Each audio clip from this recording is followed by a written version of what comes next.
Merci d'être toujours avec nous dans le ZCL. Il est déjà 13h37. On reçoit dans cette émission un petit peu spéciale le professeur, il faut le dire, Jean Igra. Jean Igra, merci d'être venu. Mais alors, je voulais venir avec vous sur un personnage qui a marqué, on peut dire, la communauté indo-guadeloupéenne, qui a été, on faut le dire, un des défenseurs de cette culture indo-guadeloupéenne. C'était votre père, on l'appelait Père Igra, Penec.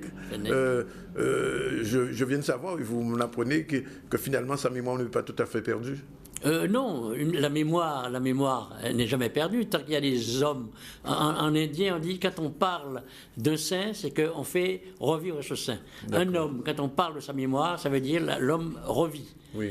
Et donc il y a des gens, je ne dis pas que je poursuis sa méthode ou ses méthodes et je réitère à chaque fois sa mémoire. Non. Moi, je trouve qu'il faut laisser les morts enterrer les morts, et il est déjà décédé depuis déjà pas mal d'années, mais il faut avouer que ça a été un homme extraordinaire, qui a travaillé et qui a été un grand témoin de l'histoire douloureuse de la Guadeloupe.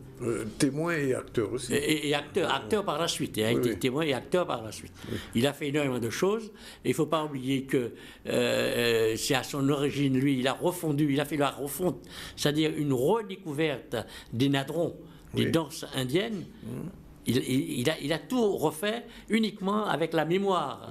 Avec la mémoire. Avec l'oralité, en fait. Avec l'oralité. Oui. Il avait appris de ses parents et des anciens avec l'oralité, et il a couché ça par écrit, et ils ont fait un nadron qui court aujourd'hui, le nadron Mal-des-Vilaines nadron, qui est extraordinaire. C'est le pilier des nadrons de la Guadeloupe. Alors, il parlait aussi tamoul. Il parlait tamoul, le vrai tamoul. Attention, c'est pas le bas tamoul, il parlait le tamoul, parce qu'il faisait des traductions du tamoul ancien. Oui. Je crois qu'il a quelques ouvrages. Il a quelques ouvrages. Oui, il a écrit surtout. Il n'a pas édité. Mais enfin, il a écrit beaucoup de textes de tamoul, en particulier des chansons, des nouvelles chansons de Mariamman, chansons des déesses, des dieux et des déesses indiens. Alors, est-ce que Peneg, aujourd'hui, est reconnu dans la communauté indienne vous savez que la mémoire s'efface avec le temps, ça c'est sûr, c'est notre ennemi, la mémoire. Peut-être qu'il n'a pas la place qu'il aurait mérité exactement, mais cela n'a pas beaucoup d'importance. L'essentiel, c'est de savoir qu'il a existé, il a œuvré pour la communauté indienne, qui était communauté à l'époque, moins aujourd'hui, mais à l'époque c'était une communauté, et il a œuvré, et sans rien attendre en retour, il a œuvré pour le bien commun. Et ça, c'est magnifique pour sa mémoire. Alors, juste une petite précision. J'imagine que vous devez savoir. Pourquoi on l'appelait Peneg? Eh bien, c'est parce qu'étant tout petit, tous ses amis, c'était les petits nègres de la plantation. D'accord. Il était toujours entouré et il voulait apprendre la cérémonie indienne, apprendre les mœurs indiennes aux petits noirs de la plantation. D'accord. Alors, c'est pour ça on l'a appelé Nègre à Souleya. Souleya, c'était sa mère. Nègre à Souleya. D'accord. Parce que tous ses amis, d'ailleurs, il avait des amis dans tous les milieux, même dans le milieu bourgeois en Guadeloupe, il avait ses amis. Oui. Il avait beaucoup d'amis à Trinidad, aussi à la Dominique, en Haïti. Il a eu l'occasion de voyager à oui, il allait souvent à la Dominique, il allait en Haïti plusieurs fois, il a été en Haïti plusieurs fois, il a été même à Trinidad plusieurs fois, mais il n'a pas eu la joie d'aller à la Diwali à Trinidad. Parce qu'à l'époque, c'était pas aussi popularisé qu'aujourd'hui. Alors, vous me disiez tout à l'heure qu'il y aura peut-être quelque chose qui va célébrer un peu sa mémoire. Oui, M. Ernest Montoussamy, le député honoraire, doit. Je ne sais pas si je trahis son secret, je ne sais pas, mais qu'il me pardonne à ce moment-là. Oui. Mais je sais. C'est le journaliste qui a posé la question. Je sais qu'il est en train d'écrire un livre et il m'a demandé un texte sur mon père. Oui. Et texte que je lui ai remis et dont il a eu une satisfaction énorme. Il m'a dit c'est très bien. Donc il devrait avoir un ouvrage. Il y aura un ouvrage incessamment sous peu qui sortira, et sur les anciens qui ont formé la Guadeloupe d'hier pour que celle d'aujourd'hui en profite. D'accord. Dernière chose, et je vous laisse partir. Il y a une maison de l'indianité qui était en construction depuis quelques années à Petit Canal. Est-ce qu'on a des nouvelles de cette c'est en bonne voie. C'est en bonne voie. Ils ont pris du retard comme tous les grands travaux, et parce que c'est complexe, et surtout avec les élections, les nouvelles équipes se sont mises en place et tout cela, et le nouveau crédit, mais c'est en bonne voie. Et c'est à l'initiative du l'ancien maire de Petit-Canal. Oui. Et de M. Sitchan aussi. Et avec la collaboration de M. Sitchan, qui est le président de l'association des Amis de l'Inde. D'accord. Amis de l'Inde, amis au pluriel, avec toutes les composantes de la population. D'ailleurs, il dit souvent c'est l'association guadeloupéenne des Amis de l'Inde. L'association guadeloupéenne des Amis de l'Inde. Voilà. Mais écoutez, monsieur Ira, j'étais très content de vous recevoir. Le plaisir a été pour moi, monsieur Zandronis. Quand cet ouvrage sera édité, sera sorti, on sera un plaisir de vous recevoir avec monsieur Moutoussamy pour en parler. Ce sera un plaisir. En tout cas, merci en tout cas d'être venu. Il est 13h43 minutes. On va continuer à développer l'actualité. Ne bougez pas, monsieur Ira, le temps qu'on lance le sujet. Et donc là, on va parler tout de suite des 10e talents de l'Outre-mer. C'est une cérémonie qui a lieu chaque année, qui célèbre un petit peu ce qui se fait de mieux à l'extérieur, au niveau économique, en tout cas, et en présence de nombreuses personnalités. Maurice Cessé, notre correspondant à Paris, était là. Son reportage tout de suite. Dans le marketing, d'où la double compétence à l'école de commerce. Voilà, donc je me suis un peu éloignée de mes envies d'origine, qui étaient de fabriquer même les médicaments, et pour me spécialiser dans le marketing, faire chef de produit et des métiers comme ça. Bravo, bravo. En tout cas, pas d'officine à Marie-Galante. D'accord, ok. Non, il n'y a pas vraiment de deadline. Disons que le plus tôt c'est fait, mieux c'est, notamment pour les patientes. L'objectif étant, à partir d'imagerie médicale, de développer des outils de simulation pour pouvoir anticiper sur les risques liés à la naissance. Donc tout ce qui est traumatisme du périnée, comme aussi des traumatismes cérébraux chez le fœtus. Il y en a beaucoup parce que pour épouser, adhérer à une démarche telle que la vôtre, il faut avoir fait un constat. Oui, alors le constat, il était assez édifiant dans la mesure où, bon, bien sûr, dans le cadre de mes études, j'ai dû prendre connaissance de certaines statistiques nationales et nationales dans sa globalité, en particulier aux Antilles, où la situation obstétricale est particulièrement difficile. C'est la meilleure de ces 10 dernières années, puisque nous avons eu un record de nombre de candidatures, 230 candidatures, c'est-à-dire plus d'une centaine de plus que d'habitude. Ce qui est exceptionnel aussi, c'est que nous avons ouvert à tous les Outre-mer, pas seulement aux originaires des 4 départements historiques de l'Outre-mer, également la Nouvelle-Calédonie, la Polynésie française, Saint-Martin, Mayotte. On peut constater des talents dans des domaines totalement différents. Des domaines tout à fait différents. Nous avons ouvert aussi aux arts classiques, du chant, de la danse et de la musique classique. Et d'ailleurs, c'est la raison pour laquelle la promotion 2015 aura comme marraine Christiane Edapierre.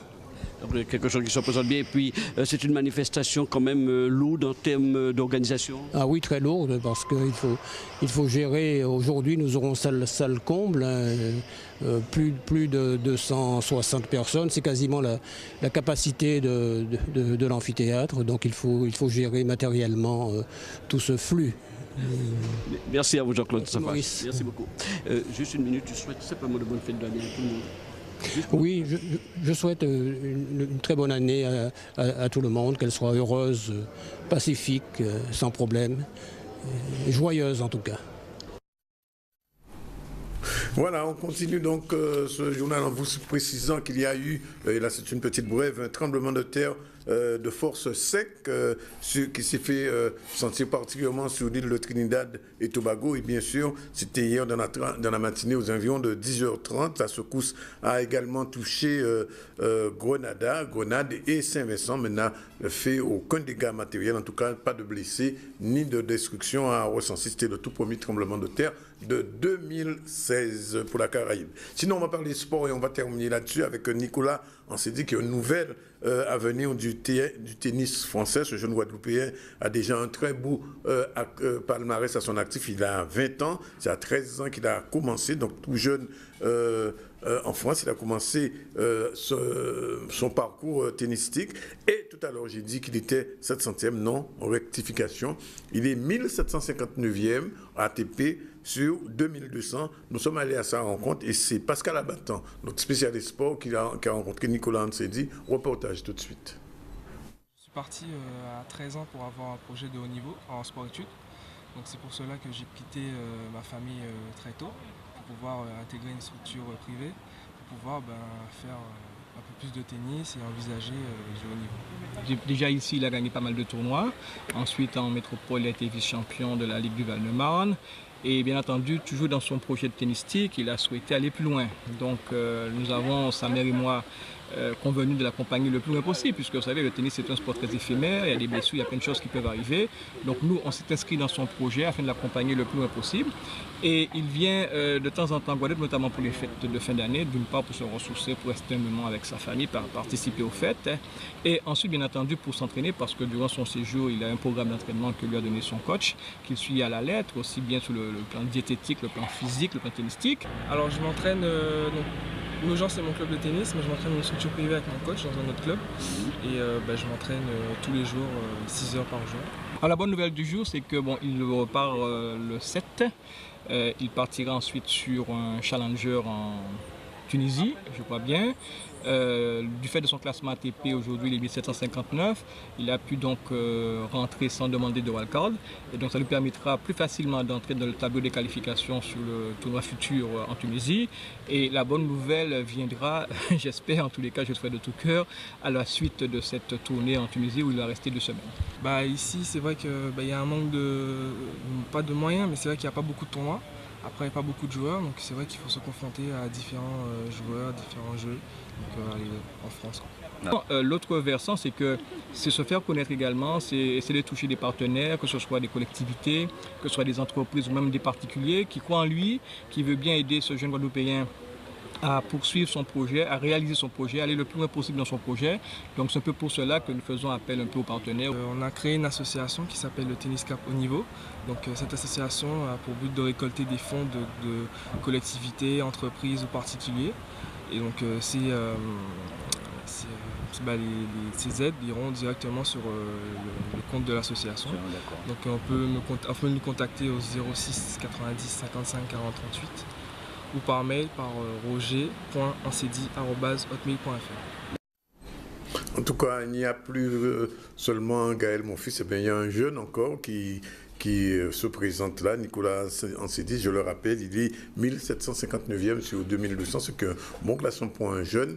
Et on espère qu'il a un jour qui va peut-être dépasser, qui le sait, son idole qui est Raphaël Nadal. Voilà, ce ZCL se termine sous cette nouvelle sportive. On se retrouve bien sûr demain à la même heure avec les mêmes équipes. En tout cas, on vous remercie d'être avec nous tous les jours pendant toute cette semaine, ou semaine de reprise progressive de l'information. Et puis petit à petit, les choses se remettent en place. Et on va être tout à fait complet d'ici le début de la semaine prochaine. Voilà, bon appétit si vous étiez encore avec nous. C'est Yann qui était à la réalisation technique. On vous salue. On vous retrouve demain à partir de 12h30 pour le nouveau ZCL. Ce sera jeudi. Salut.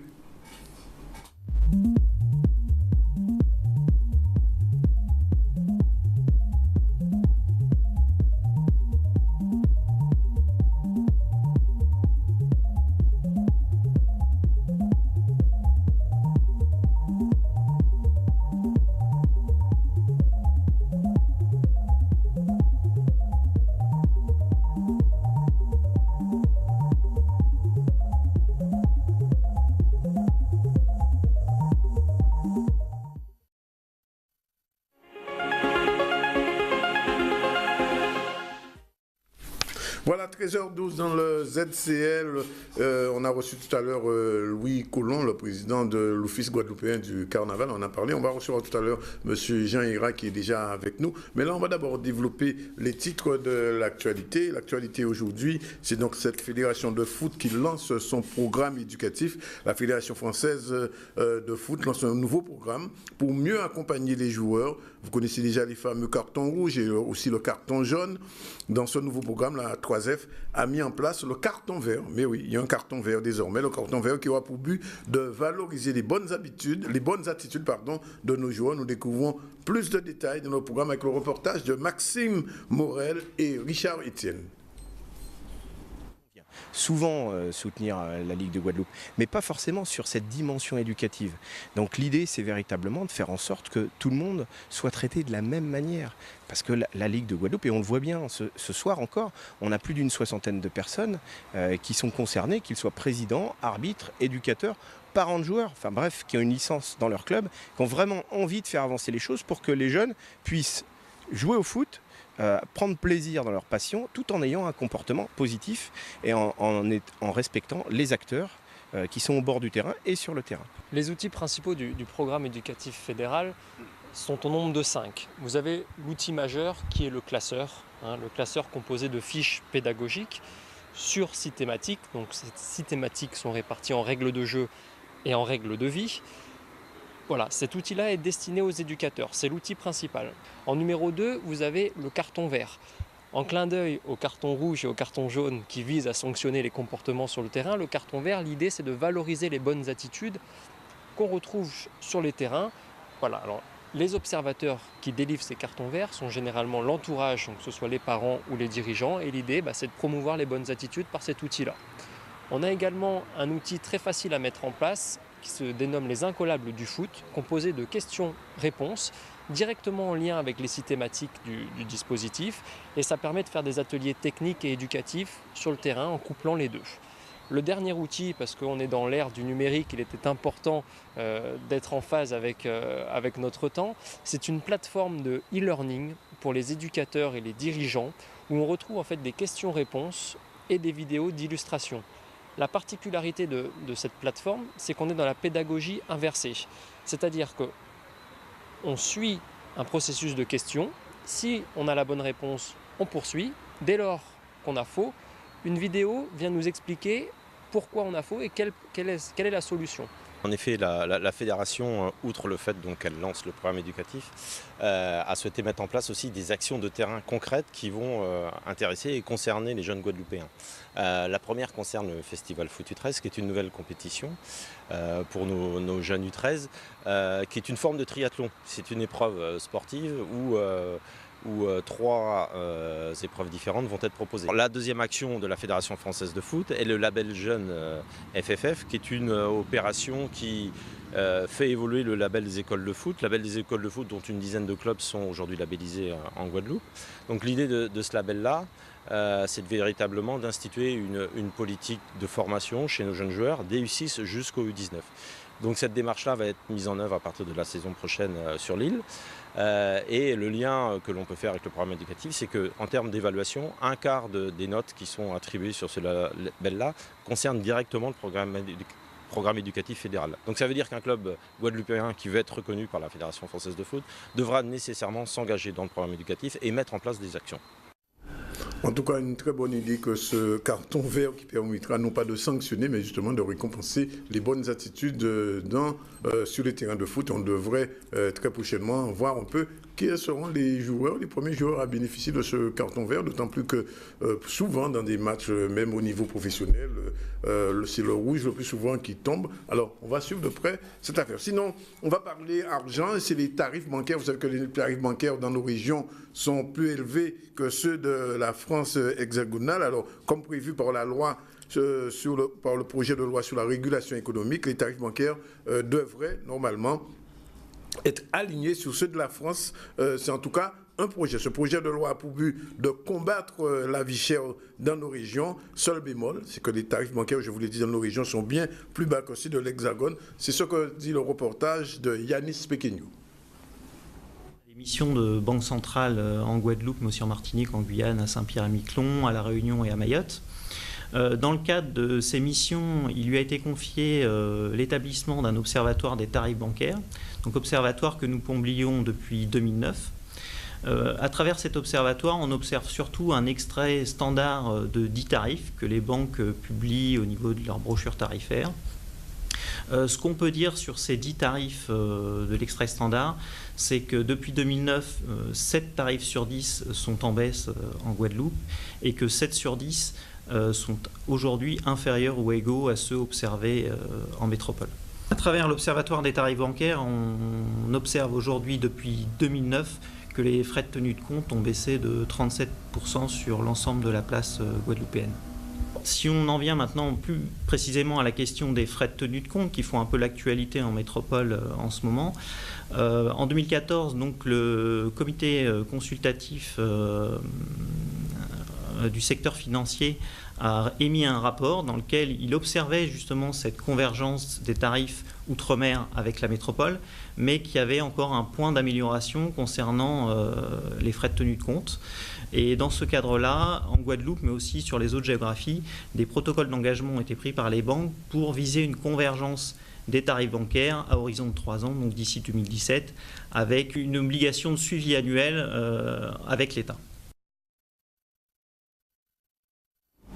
13h18 dans le ZCL, et je vous l'ai dit tout à l'heure, on va recevoir, et on le reçoit, en tout cas Jean Ira. Jean Ira qui a été, il y a quelques années, le président de Baratagua. Bonjour Monsieur Ira. Bien, bonjour Monsieur Zangronis. Très content de vous recevoir à quelques semaines du Pongal. Il y a quelques semaines, il y a quelques mois, c'était le Diwali. Alors est-ce que ces fêtes, je pose la question de bout pour point comme ça, est-ce que ces fêtes indiennes qui sont célébrées en Guadeloupe le sont avec, j'allais dire, la magnificence qu'il faut?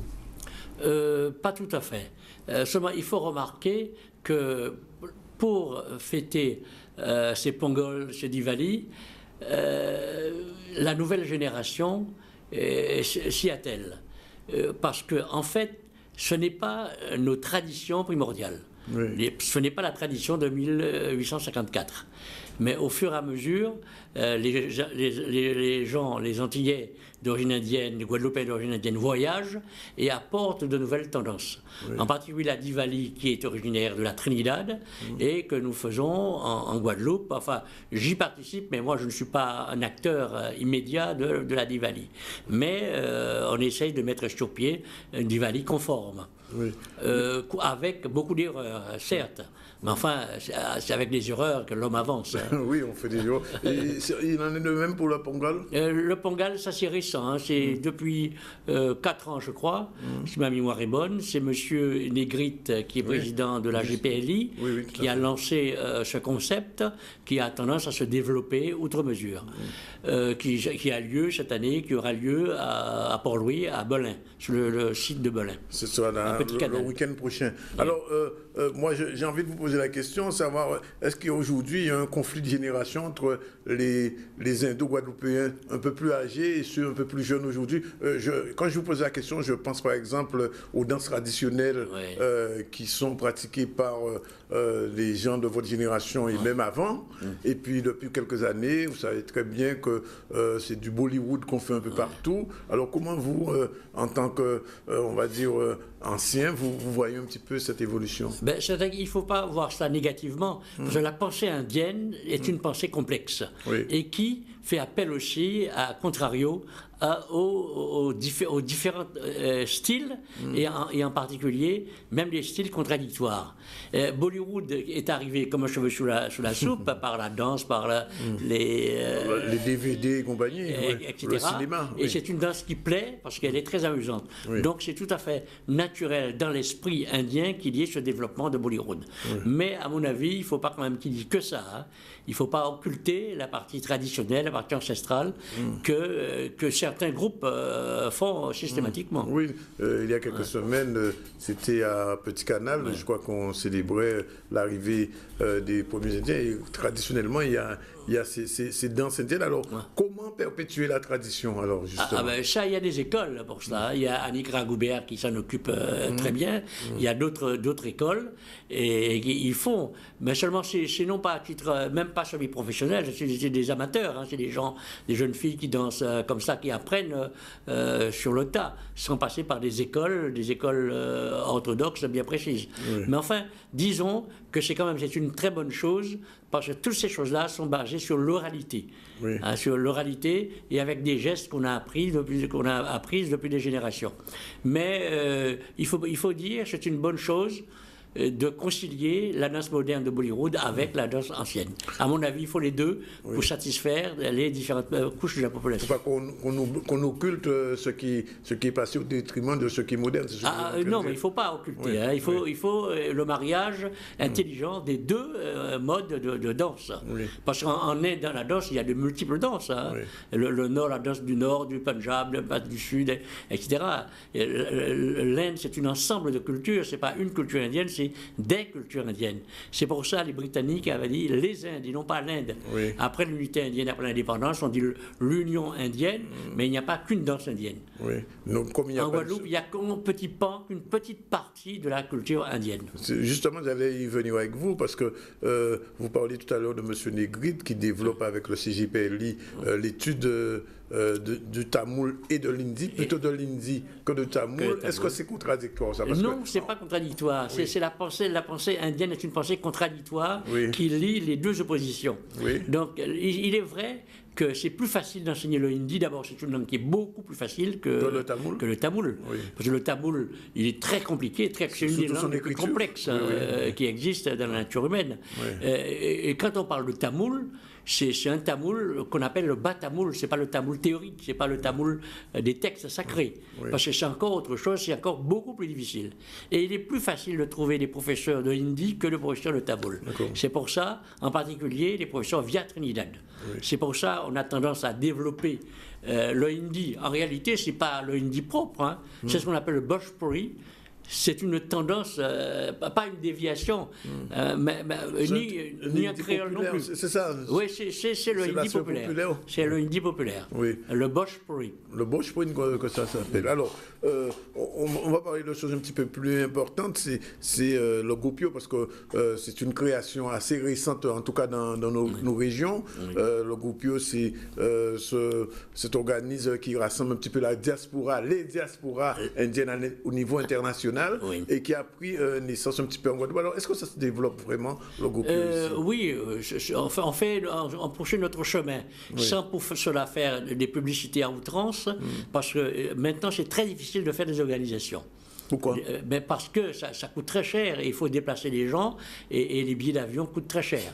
Mais alors, pour revenir au Gopio, le Gopio, c'est une instance globale organisation des peuples d'origine indienne, mais ça c'est le début, mais aujourd'hui, même le Gopio New York, qui est la branche fondatrice, accepte aussi des gens qui partagent la culture indienne. Parce que le Gopio, cette organisation-là, de la diaspora, a pour but de partager et de faire l'unité autour de l'essence de la civilisation indienne. En particulier pour le commerce actuel, etc., etc. Mais moi, je fais partie je suis le président du Gopio international New York. Parce qu'il y a 2 Gopios en Guadeloupe, En Guadeloupe, il y a des Gopios. En France, il y a 3 Gopios. En Martinique, il y en a 2 aussi? Il y en avait 2, mais finalement, il y en a une seule qui subsiste à l'heure actuelle. Mais on essaiera, à terme, de faire une fusion des deux. Hein. Ça n'ira pas aujourd'hui parce qu'il y a une opposition de personnes. Vous savez comment sont les Antillais. Hein. C'est toujours le même problème. Hein. C'est moi d'abord, ensuite le reste. Nous nous rassemblons tous, mais autour de moi. Hein, vous connaissez très bien, surtout le milieu indien, M. Jean-Tonis, que vous fréquentiez depuis déjà des lustres. Tout à fait. Donc c'est très difficile. Mais la volonté et du gouvernement indien et de l'ambassade de l'Inde à Paris... Qui est venu ici, l'ambassadeur était ici, mais justement, notre Gopio international New York prévoit une organisation avec l'ambassade c'est prévu au mois de février. De cette année. J'espère que ça ne sera pas annulé, mais ça c'est à l'état d'étude à ce moment-là. Hein, mais l'ambassade de l'Inde à Paris, le feu vert, le nouvel ambassadeur a déjà fixé la date autour du 20 février. Vous savez qu'en Inde, le gouvernement a changé. C'est le BJP qui a repris le pouvoir. Tout à fait. Une grande démocratie, le BJP a repris le pouvoir et le BJP est d'accord pour cette extension vers les Antilles pour se rapprocher de Trinidad. D'accord. Mais nous, personnellement, aux Antilles, nous, c'est-à-dire qu'une frange, hein, je ne suis pas tout à fait un ancien comme mon père qui est feu décédé, mais je ne suis pas je suis pour un rapprochement culturel, ça c'est évident. Oui. Qu'au point de vue culture, les hommes doivent se rassembler pour lutter ensemble pour le bien de l'humanité. Oui. Mais Trinidad, c'est assez spécial, Trinidad. Hein. Oui. Vous le saviez comme moi, c'est très très très spécial. Ils sont d'abord imbus de leur personne, oui. et c'est des gens venant du Nord qui ont une autre mentalité de ceux du Sud. Oui. Quoique à Trinidad, il y a encore des gens bien, hein. J'ai des amis extraordinaires à Trinidad, hein. Oui. Mais partout ailleurs, il y a des gens bien, il y a des gens moins bien. Tout à fait. Mais à Trinidad, alors ces gens-là veulent faire cela, mais à leur manière, qu'on copie leur existence. Et nous, moi, je suis assez contre ce fait-là. Mais ce groupement international, alors, ça se développe en Guadeloupe. Pour qu'on Guadeloupe. comprenne bien, le Gopio qui est à Trinidad, il est de New York ou de l'autre De New branche? York, affilié New York. Oui, New York d'accord. International. Donc vous devez être en relation. Nous sommes en relation étroite. Oui. Mais il y a l'autre Gopio qui était international, mais qui a été exclu du Gopio international de New York Oui. pour moult raisons, hein, en particulier les malversations. Oui. Et c'est le Gopio qui est affilié à Maurice. De tendance mauricienne. Oui. Eux, ils se disent Gopio international aussi, mais ils ne sont pas reconnus par le Gopio. Par l'instance suprême de New York. Oui. Quoique l'ambassade de l'Inde, sur le territoire de la Martinique de la Guadeloupe, souhaiterait qu'on fasse un Gopio. C'est possible? À mon avis, oui. Moi, je suis d'accord, même à céder la place de président à l'autre président si ça l'arrange. Hein. Oui. Parce que je me souviens à l'époque du Baratagua déjà, les tensions qui existaient. Ben oui, parce que Baratagua, c'est déjà différent, parce qu'il y avait une fédération de 17 associations, d'associations d'obédience indienne et non indienne. Il ne faut pas oublier cela. Hein. Parce que le Baratagua, on a fêté le 150e anniversaire, c'était pour fêter justement cette arrivée-là, pour essayer de rabibocher les relations avec l'Inde. Oui. Parce qu'il y avait le cordon ombilical qui était coupé depuis 150 ans. Tout à fait. Mais ça a été une très belle manifestation. Nous avons fait avancer les problèmes. La population a compris l'essence, l'existence et le rôle joué par le groupe, par la population d'origine indienne, et en vue de rétablir et d'améliorer la démocratie. Vous donnez sa place dans la société guadeloupéenne. Oui, nous sommes une composante incontournable, absolument, M. Andronis. Nous sommes une composante parfaitement incontournable et nous avons le droit de citer. Alors, pour revenir à cette fusion éventuelle des Gopios, parce que quand ça, c'est à venir, hein, on ne sait pas encore. Hein. Ah, c'est pas encore dans les tuyaux. Non. Et c'est l'ambassadeur de l'Inde, l'ambassade de l'Inde à Paris, il ne nous a pas intimé l'ordre, hein, mais il serait souhaitable, hein, sur un si petit territoire, qu'il y ait deux Gopios, il faudra faire la fusion. Donc, pour travailler en étroite collaboration avec la Martinique. Et donc, cette année, le Gopio a des manifestations qui sont... c'est l'arrivée qu'on est en train de formaliser, et l'arrivée de l'ambassade de l'Inde au mois de février. Oui. Et quand l'ambassadeur vient en Guadeloupe, alors, comment il fait? Il rencontre les deux Gopios séparément? Séparément. La dernière fois, c'était ça? C'était ça. Wow, oui, c'est très compliqué, ça, c'est sûr. Hein. Mais que voulez-vous, l'ego étant ce qu'il est chez nous, Guadeloupéens d'origine indienne, alors, et comme toute population, c'est très difficile. Mais moi, j'estime que, même, on avait fait le rapprochement en disant que si certaines personnes veulent être président absolument, mais attention, président non pas octroyé, mais autoproclamé, mais président élu, et quand même avec quelqu'un qui a un certain savoir. Parce que Gopio international, c'est tendance assez élevée dans la culture, reconnu par l'UNESCO. Il faut quand même des gens très compétents. Je ne dirais pas des sages, il faut des gens qui ont certaines connaissances des civilisations, etc. Pas n'importe qui pour se faire voir être président. Pas... On va prendre une page de publicité alors qu'il est 13h30. On va vous retrouver après cette page de publicité. Juste pour nous dire deux petits mots quand même sur Pereira. Parce que quand même sa mémoire est encore vivante. En tout cas, j'ai eu la chance de le rencontrer au moins une fois à la radio. Donc je serais heureux que vous me disiez quelques petits mots sur lui et puis après on va vous laisser parler. Volontiers. Page de pub tout de suite.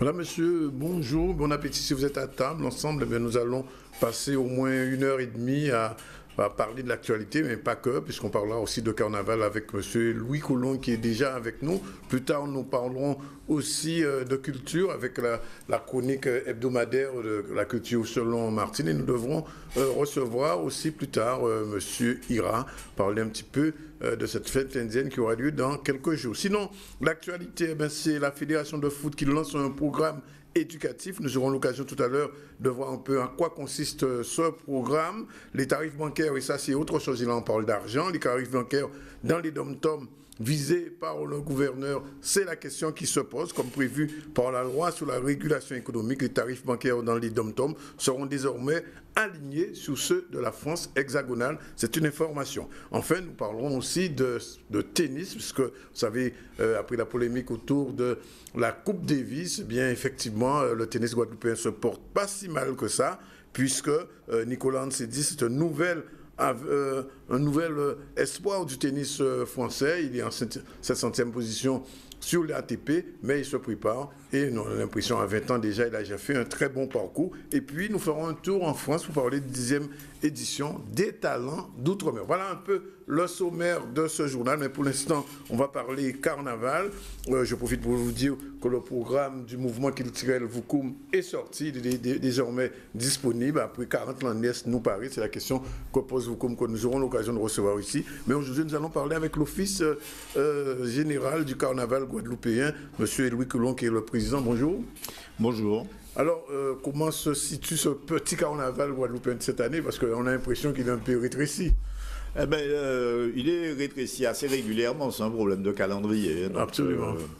Et bon, effectivement, cette année, on devra faire en 5 semaines ce qu'on fait d'habitude en 7, 8 ou 9 semaines. Donc, 2 mois et demi des fois. Hein. Donc là, il faudra concentrer toutes les manifestations.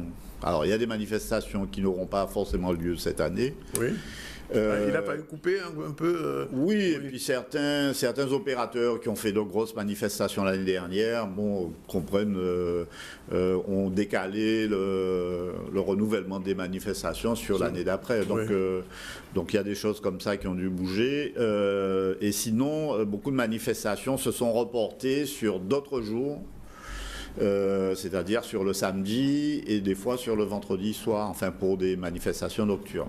Oui, alors, donc on va avoir souvent des manifestations le vendredi soir, le samedi soir souvent ou dans l'après-midi et le dimanche. Alors avant même d'entrer dans le détail de ces manifestations, j'ai envie de vous poser une question sur le bulletin de santé de l'OCG, puisqu'on sait que ça a été une volonté il y a quelques années de Lurel, du président Lurel à l'époque, de rassembler l'ensemble des acteurs du carnaval. Ça n'a pas été facile, il y a eu beaucoup, comme on dit, de tirages. Est-ce qu'aujourd'hui ça s'est un petit peu apaisé? Ah oui, tout à fait, tout à fait. Bon, comme toute naissance, c'est compliqué là. On a des périodes de gestion d'abord, ensuite on a eu peut-être une période de gestion d'un an ou 2 ans, 1 an et demi au moins. Ensuite, on a eu, sous la présidence de mon prédécesseur, Joël Raboteur, je dirais pas l'adolescence, mais enfin... Il a essuyé des plâtres quand même. Hein. Il a essuyé des plâtres, effectivement. Bon, ça n'a pas été simple. Vous savez, il fallait faire travailler ensemble des gens qui étaient presque pas ennemis, mais enfin étaient adversaires. Tout à fait. Je dirais, pendant quelques années. Donc, bon, tout ça est en train de se calmer, de prendre une forme un peu plus conviviale. De toute façon, en plus, c'est quelque chose qu'on peut voir dans la rue. Je pense que depuis la naissance de l'Office du Carnaval, alors sans dire que c'est grâce à l'Office, que c'est l'Office qui a tout fait, parce que l'Office n'est pas opérateur sur le terrain. Mais le fait que tout le monde se mette autour d'une table, discute régulièrement, que les différends sont réglés souvent autour de la table au lieu de se confronter sur le terrain, fait que le carnaval lui-même se porte mieux, et je pense que c'est assez visible. Moi, les échos que j'ai quand je sors dans la rue, c'est que c'est de mieux d'année en année. Donc, et je pense qu'en plus, on a une grande marge de progression. Quel est le pourcentage de groupes que représente à peu près l'OCG aujourd'hui, Je sais qu'il y avait à peu près 113 groupes, c'est ça? Alors, oui, les chiffres sont variables parce qu'il y a des groupes qui meurent, il y a des groupes qui naissent, il y a des groupes qui sont en sommeil. Il y en a qui se coupent en deux aussi. Il y en a qui se coupent en deux. Donc, on a un peu de mal à tenir à jour un fichier et on essaye quand même de le tenir à jour.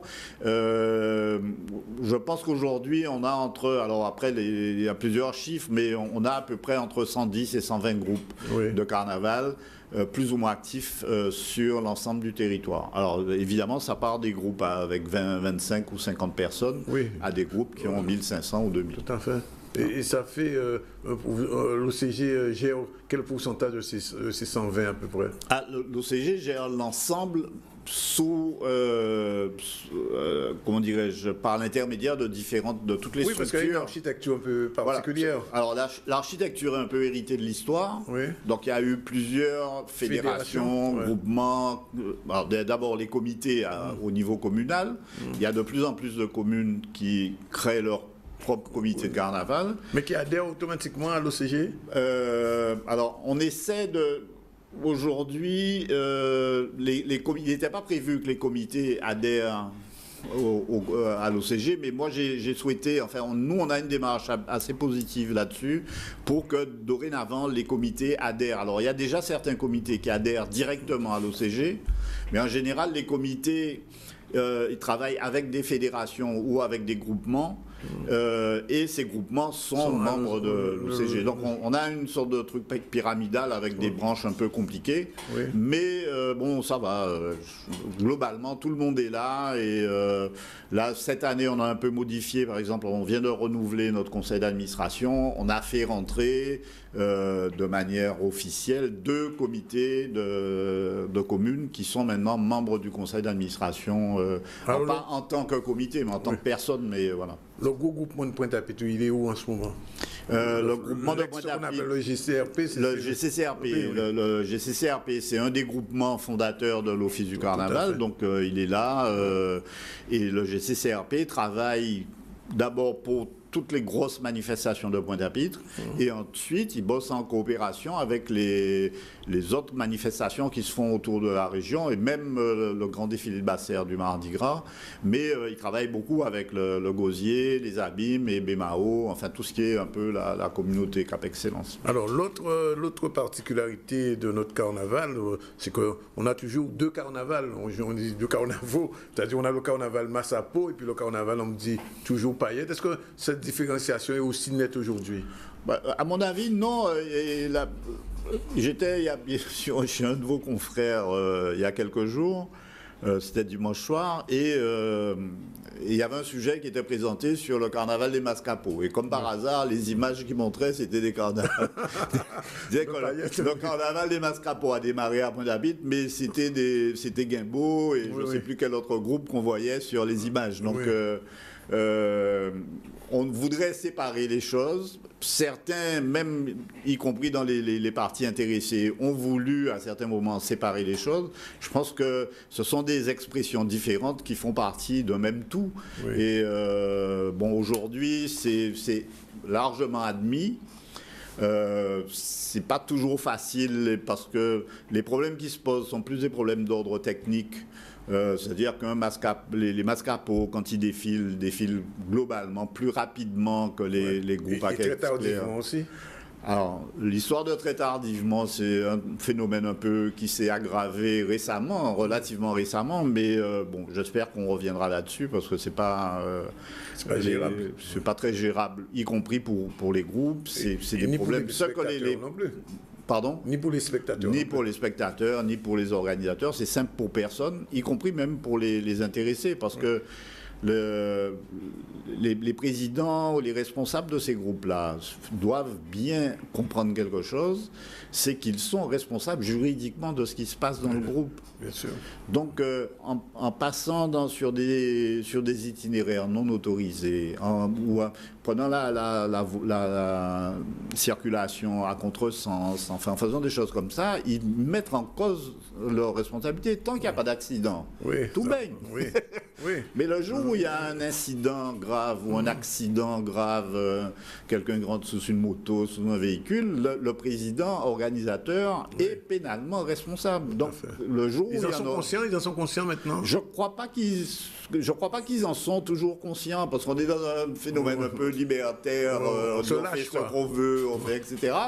Mais même quand on fait ce qu'on veut, il faut penser quand même aux conséquences et qui peuvent être importantes pour un individu. Bon, alors justement, ça m'amène à vous poser la question sur l'état d'urgence. Au moment où on avait pensé que ça a eu une influence sur le carnaval, à 22h, il faut que tout le monde soit rentré. Est-ce que ça fonctionne? C'est pas si aussi clair que ça. Alors, il a été dit, et moi-même je me suis fait écho de ce truc-là, disant que la préfecture avait demandé. La préfecture n'a rien demandé. Oui.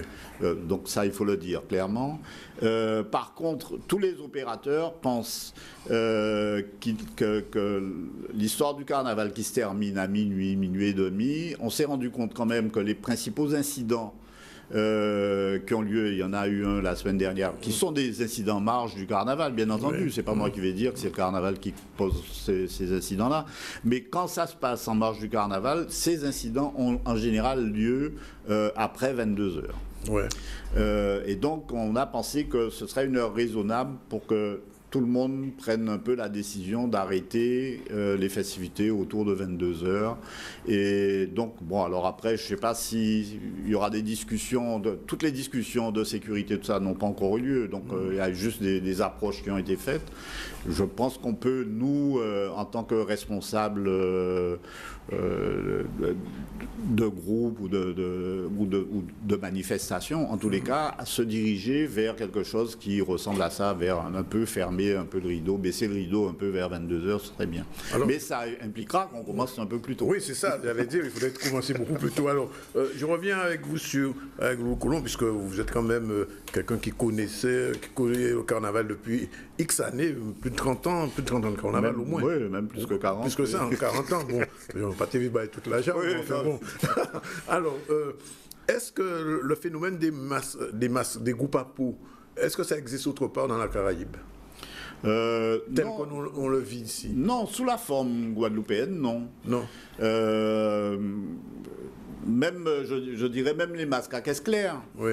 En fait, les masques à peau sont, pour parler en termes photographiques, le négatif ou le positif des masques à caisse claire. C'est une espèce d'effet miroir.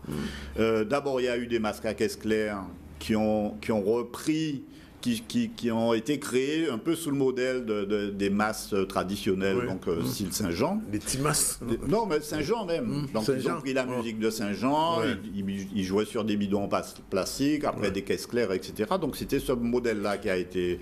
Et le modèle, comment dirais-je, le négatif, mais je dis pas ça dans un sens disant négatif, l'autre côté du miroir, donc a créé ces masques à diapo, parce qu'ils utilisent uniquement des pots, des tambours à peau.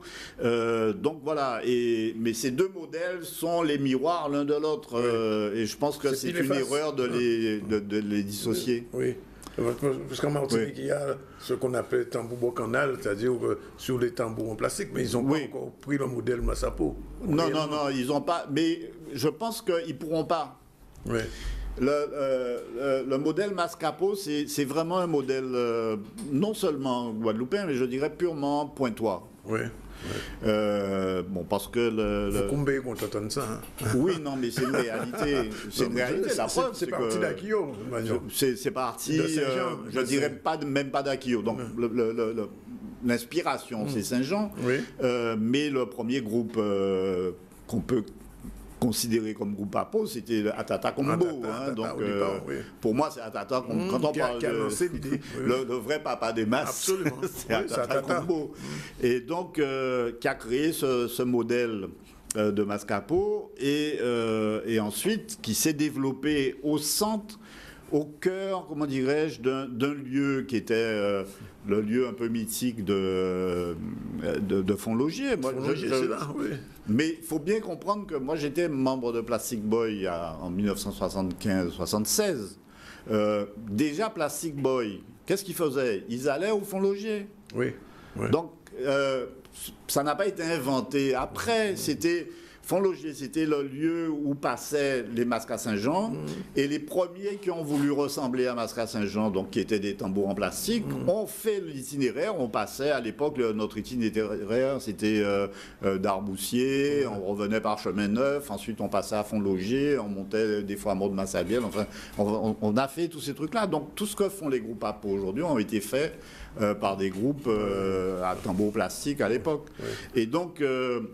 Et je pense que ce lieu-là est devenu, au fil des temps, parce que tout le monde s'y présente à un moment ou un autre. Aujourd'hui, il y a que les gros groupes qui ne peuvent plus rentrer là, qui ne le font plus. Mais ça crée une sorte de chaudron dans lequel, je dirais, on cuit le sanctuaire des masques à peau. Et ça ne peut pas exister ailleurs qu'ici. C'est vrai. Parce que c'est le lieu qui existait, c'est le lieu qui est devenu... C'est le lieu historique, on va dire. Voilà, oui, c'est le centre mythique du phénomène, et donc on trouve ça que là. D'accord. Et bon, alors, avant qu'on termine, alors on va peut-être rapidement voir les programmes, mais on aura l'occasion de les décliner.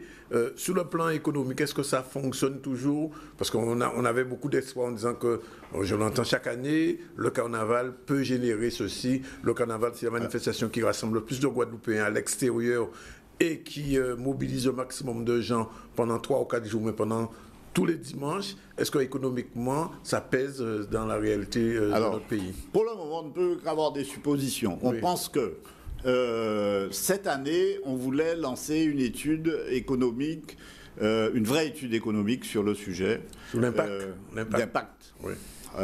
Mais assez fouillée. Donc alors, le problème, c'est qu'une étude comme ça coûte cher. Donc, il faut mettre en place la méthodologie, le cahier des charges, ensuite le financement.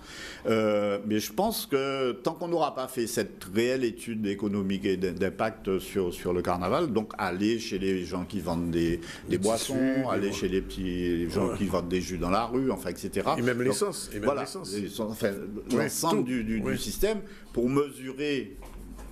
Et ensuite, le but de cette étude qu'on voulait mettre en place cette année, mais qu'on n'a pas pu y arriver, mais j'espère bien qu'on y arrivera. En plus, un carnaval trop court, c'était pas favorable pour ça. Donc, on va peut-être reporter ça l'année prochaine. Mais ce sera de mettre en place les moyens de mesure. Oui. Parce que tant qu'on n'a pas de méthodologie pour mesurer, on peut parler et dire n'importe quoi. Donc là, on va essayer de mettre en place. Un des buts de cette étude sera derrière de déterminer les moyens enfin, comment dirais-je, les paramètres. Oui, les paramètres qui permettront de calculer tous les ans un peu le retour. C'est des choses qu'on voit, par exemple, on a vu ça sur le carnaval. Il y a un carnaval à Montréal. Oui. Ou au Québec, enfin, au Québec. Et ils ont mis en place un instrument de mesure comme ça, et tous les ans, ils mesurent l'effet de leur carnaval. Donc, voilà, je pense qu'il faudra faire un truc comme ça, qu'on ait un vrai impact, mais c'est sûr que ça a un impact important. Oui, c'est en vente de Cinobol. En vente de Cinobol, en vente de vêtements, en vente d'accessoires, tout à fait. Et puis en vente de boissons, en vente de déplacements. Alors, mais le carnaval point 3, comme celui de Bastia, il y a maintenant des gradins payants. Est-ce que ça, c'est une activité qui commence à prendre vraiment? Alors, c'est difficile. C'est difficile. Pointe-à-Pitre, cette année, ne va pas faire de gradins payants, par exemple. Ah bon? Donc voilà, ils nous ont annoncé... Il n'y aura pas de gradins, mais il n'y aura pas de gradins payants? Il n'y aura pas de gradins payants. Il y aura quelques gradins. Alors, ils vont faire la différence pour que les officiels puissent... pour les officiels et les jurys de concours, etc. Mais il n'y aura pas de gradins payants. Le problème du gradin payant, et c'est aussi le problème de la structuration de la ville pour une manifestation. Et là j'interpelle les élus. Les autorités, oui. Les autorités. Je pense que ça fait une ville comme Pointe-à-Pitre, même Basse-Terre. Et Basse-Terre, pareil. Ça fait quand même 40 ans qu'il y a un carnaval et que ce carnaval a pris une ampleur. Donc il est quand même temps que les organisateurs de la ville, les administratifs donc de la ville, ceux qui administrent l'espace public, incluent cette manifestation-là dans l'aménagement de la ville. Tout à fait. Et je pense qu'une ville comme Pointe-à-Pitre, où il y a un gros défilé avec quand même une 60aine de groupes, devrait avoir une espèce d'espace déjà un peu préparé. Un espace dédié. Voilà. Oui. Pas forcément que pour le carnaval, mais qui en période de carnaval, puisse s'adapter à cette manifestation-là. Ça fait partie de la gestion de l'espace commun. C'est en tout cas... en tous les cas, c'est le souhait que je pose. C'est le souhait, et comme Pointe-à-Pitre en rénovation, et puis il y a des municipales dans quelques temps, j'espère que ce sera entendu. En tout cas, juste un dernier mot, et on se quitte là-dessus. La prochaine manifestation, Pointe-Oise ou Guadeloupéenne, c'est laquelle ? Oh là, ça c'est une colle. C'est dimanche prochain, il y aura un certain nombre de défilés. Alors ça va être, il y a des choses sur Gosier, il y aura le Gosier-Val, je pense. Oui, tout à fait. J'ai plus tout le programme en tête, qui est un peu compliqué cette année. Il y aura au moins le Gosier-Val et je ne sais plus quelle autre manifestation. Il y a un site carnaval. Alors, on est en train on a refondu complètement le site qui existait pour l'OCG, qui était absolument invisible. On essaie de faire en sorte qu'on ait un site que dès que vous tapez Carnaval Guadeloupe, c'est le site qui sort, qui sera le mieux référencé. Donc ce site a été refondu complètement. Il est en train d'être mis en ligne. J'ai pas pu vérifier juste avant de venir, mais vous nous enverrez l'information. Mais absolument, il est en ligne. Enfin, normalement, il y a un nouveau site et il est très complet et très graphique. Voilà. Bien, merci Loulou Colon en tout cas d'être venu nous parler de ce carnaval avec ces termes-là. Ça respire l'optimisme, même s'il est très court, mais enfin, il est fait. Voilà, il est un petit peu plus de 13 heures. On va prendre la page de pub et puis on se retrouve tout à l'heure pour développer le journal. Nous sommes toujours dans le ZCL.